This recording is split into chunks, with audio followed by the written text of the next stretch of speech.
How you eat your banana is going to make a whole lot of difference to your weight loss success. Ugh, like fuck it is. Welcome to our podcast, Fuck the Diet Cycle, with myself, Lauren Knight, and Abby Lodge. This podcast is for you if you're ready to end the diet cycle. So grab yourself a cuppa, get comfy, and let's jump straight into this week's episode. I've decided to be really healthy today. I'm going to eat a banana, but I better cut it up because if I mash it, it's going to cause me to eat so many more calories. I mean, what the fuck is that even about? And we wonder why so many people have problems with food. Like, seriously, that whole concept, like, we don't have to name names here. We know what we're talking about when it comes with, I'm going to have a banana, that's free. Oh, shit. Oh, if I mash it, oh, my God, that then makes it a bad food and I've got to sin it. Do we not, when you put a banana in your mouth and you chew, are you not mashing it? Like, because I don't, It is absolutely a load of codswallop. That's all I can call it, is codswallop. The word of today's podcast is exactly that, because no wonder why people are so confused about what they shouldn't eat, whether it's a good food, a bad food. Am I going to blow up if I go and eat that? Or should I be pointing this? Or how many sins is that? How can you have X amount of sins for fruit, but you can go and eat a chocolate bar for free? Like, what the fuck is all that about? It completely blows my brain.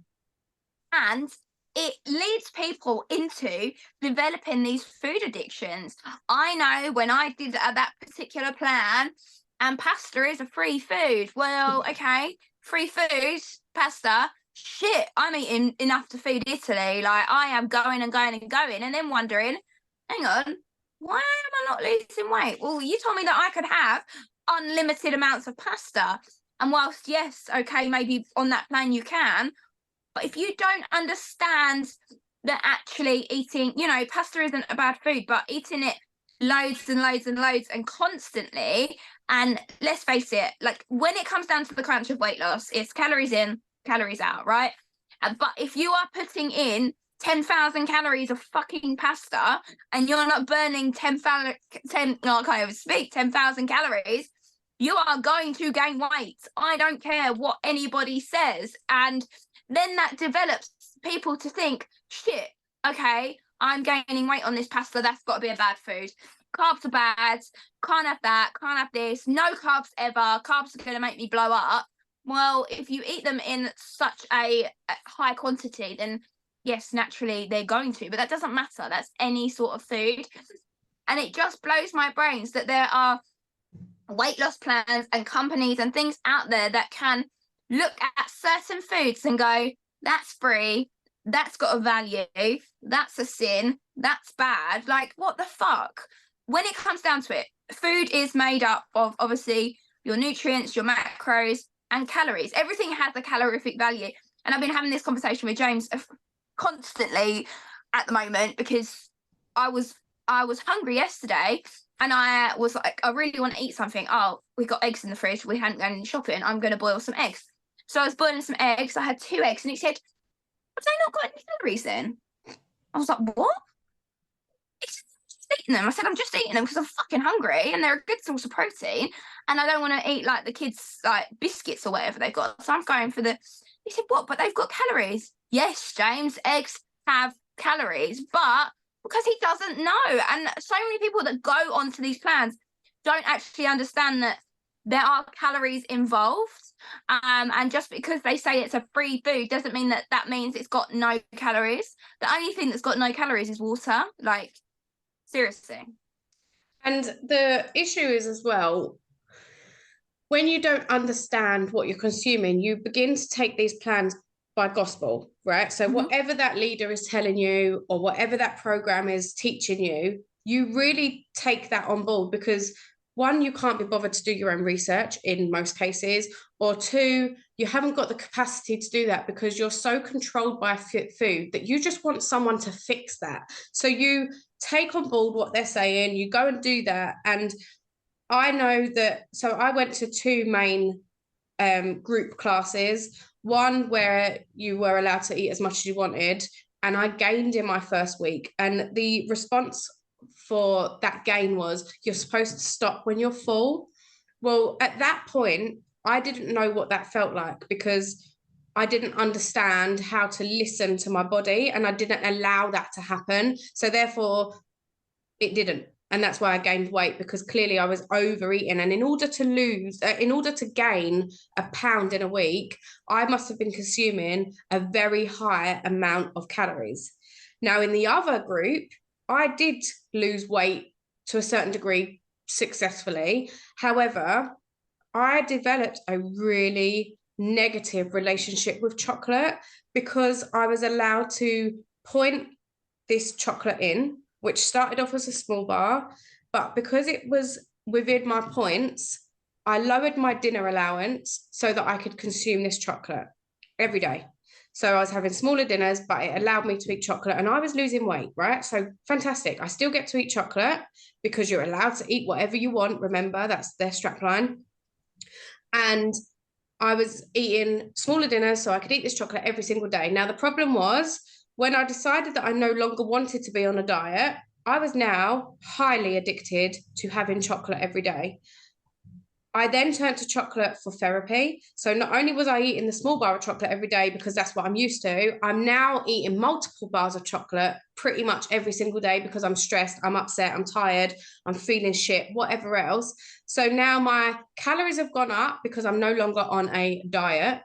I'm eating all of this chocolate because I'm so addicted to having it, and I feel like I genuinely have to have it to survive. And fuck me, I wondered why I ballooned so quickly. And it was because I was taught that negative relationship towards food, that it was okay to consume chocolate like that every day because it fit within my points, and I was being rewarded by losing a pound each week. And you was being clapped, right? You've been happy claps. Yeah, happy clap, yeah, fake claps. But that's the thing. When you don't understand things, you think, okay, I will lower my dinner or that main meal or whatever so that I can have these things. And then you're like, oh, okay, like you're not kind of understanding like what the food actually does for you. And that's not to say chocolate is bad, because let's face it, guys, there's no good or bad food.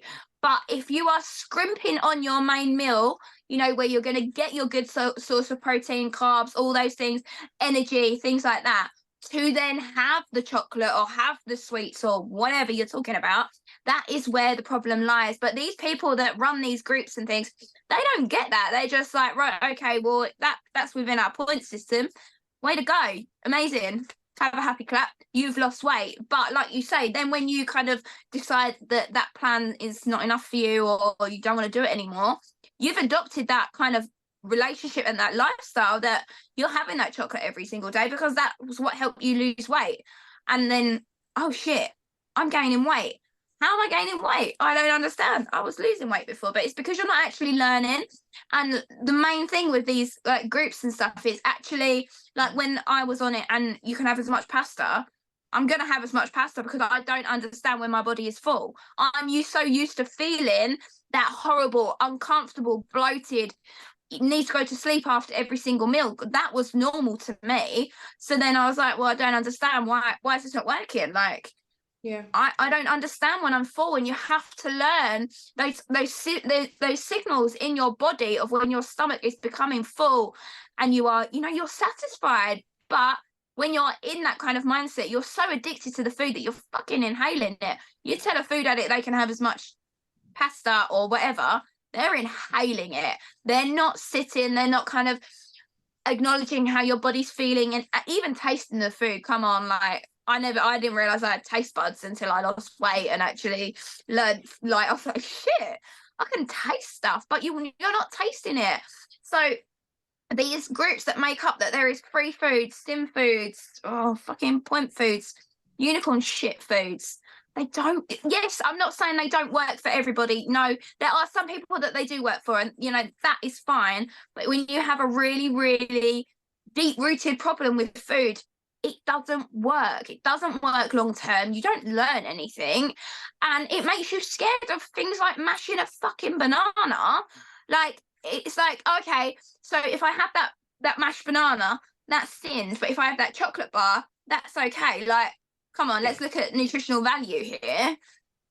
And that's the problem. It puts you into that mindset that you have to pick and choose. And when you don't understand what's going on, you kind of bury your head in the sand. You know that what you're doing isn't necessarily the right thing to do, but you bury your head in the sand because you've been told that that's okay. And for myself and Abby, in order to lead this food freedom, diet free, no more going around on yo-yo dieting, we had to educate ourselves. And whilst, yes, the other plans may work for people, it only works for people that are on it for the rest of their lives. You should not be on a diet for the rest of your life. You are allowed to enjoy food. You are allowed to have indulgent food. You're allowed to consume alcohol if you want to. All of them things are allowed to be done when there is balance. And I know what you're saying when you're listening. Well, what the fuck is balance, Lauren? And this is what you need to learn. Instead of being told that there's all of these bad foods, avoid this, consume that. No, start understanding what actually works for your body on a personal level, because what I can consume, Abby can't consume, and vice versa. And you're going to be the same. You might be able to eat a big bowl of creamy pasta and it be fine. The next person that might be carb sensitive, actually, that sticks to them like glue. And they're like, whoa, hold on a minute. There is no one size fits all. And I don't sit there working out macros and all of that business. Like, I'm not into it on that level, but I do understand what has a better nutrients for my system and what is a little bit more indulgent, and maybe I need to consume less of it. Do I avoid it? Hell no. Absolutely not. Like, if I go to a restaurant, for example, and I want the creamy pasta, I have the creamy pasta. But as I'm feeling satisfied, I now push that bowl away rather than going, well, I've paid for it, so I need to eat it all. Or I'm in a restaurant, so I'm going to eat 3 courses because that's what society tells me to do. That's the difference. It's not the food itself, it's our relationship with food. I still know that I can eat chocolate. I just can't eat it every single day on the level that I was eating it before. And like Abby just said, I wasn't tasting it anyway. I was just inhaling it, secret eating it, hiding it. Whereas now I'm like, I'm eating a bar of chocolate and it's fucking delicious. And I'm tasting it. And what are you going to do about it? And that's the thing. When you are in this kind of world, like you said, like secret eating is absolutely huge. And it's when you kind of take a step back and think, why was I secret eating that much? Well, because, you know, I was consuming that much that people are going to start naturally being like, are you really eating like another family size share bar, whatever they're called, of chocolate?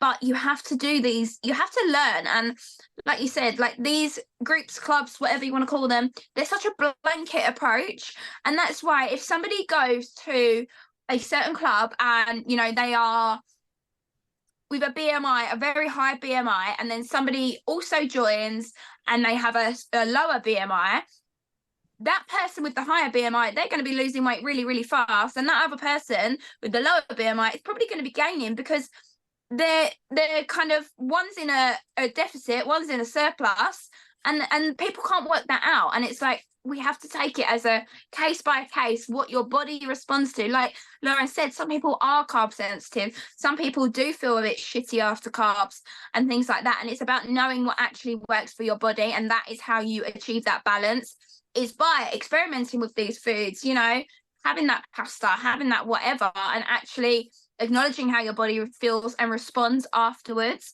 Because I know for me, for a long time, I thought that feeling tired all the time, sleeping after a meal, feeling so bloated and just like the Michelin man, I thought that was normal. I thought that was just my life, and that's not normal, guys.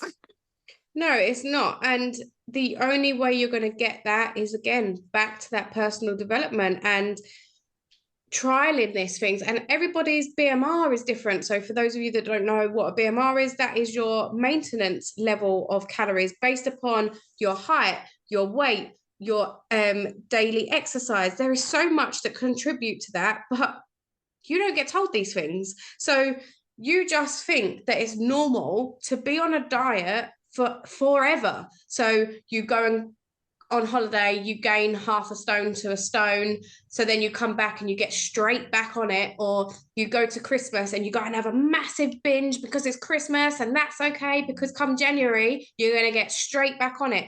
No, that has to stop. That is not okay. And we need to end the diet cycle, and we need to stop industries from doing this, because there are plenty of us out there that need the support, and we don't need to keep on blocking you guys into the diet industry just to make money. That is not what we're here for. We are here to end the diet cycle, allowing you to live in a food freedom world without being scared and guilty for consuming any types of food. I love that. Mic drop.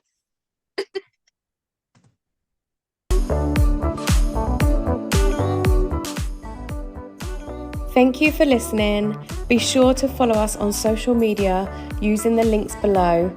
And don't forget, new episodes come out every single Sunday.